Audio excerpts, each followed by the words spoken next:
I was in jail in Pakistan. I was in jail. I slept in jail. You know why?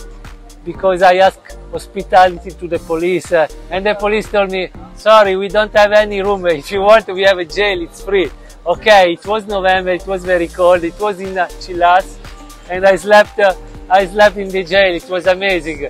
So only one time they steal something from my Vespa, and it was a bag, and it was the food bag.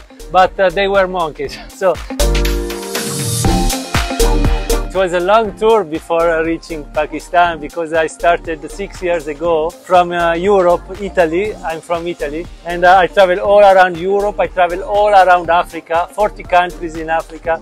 Then I went to Central Asia, Arab countries, and now I am on the road to go to Australia. So I reached Pakistan after 6 years and 97 countries. And to be honest, I was here in November, and I came back 1 month ago, because in November it was very beautiful, but it was very cold. So I want to see the summer edition of Pakistan. So here I am to enjoy Pakistan. I entered in Pakistan from Taftan, from Baluchistan, and all the way to Quetta, Islamabad, Skardu, and Sost. I arrived to the China border, and then I come back.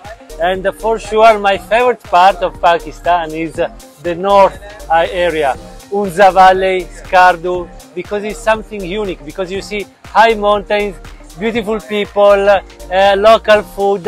It's something real, very authentic place. So the north of Pakistan is my favorite. Pakistani are so welcoming, and I feel like a lot of warmth coming every day from everybody.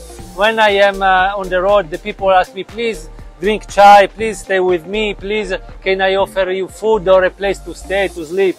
And it's like to be at home. I mean, it's even better than my home, because Pakistani are the best. From 1 to 10, I want to give you 9. And you know why 9 and not 10? Because the only problem in Pakistan is the roads are sometimes they are not perfect. And for my Vespa it's a little bit problem, because they are bumpy roads, gravel roads, and sometimes I cannot reach where I want to go. I choose Vespa because for many reasons, I told you, because you find spare parts, because it's my best business card, and it's very slow. And I travel the world to see the world. And Vespa is very slow, so I can enjoy all around me. When I was in Africa, for example, I faced with rebels, because I crossed some country in wars. But I even faced wild animals in Africa, elephants, and every kind of. I slept with lions around. They surrounded my tent one night, 3 lions, and it was very scary.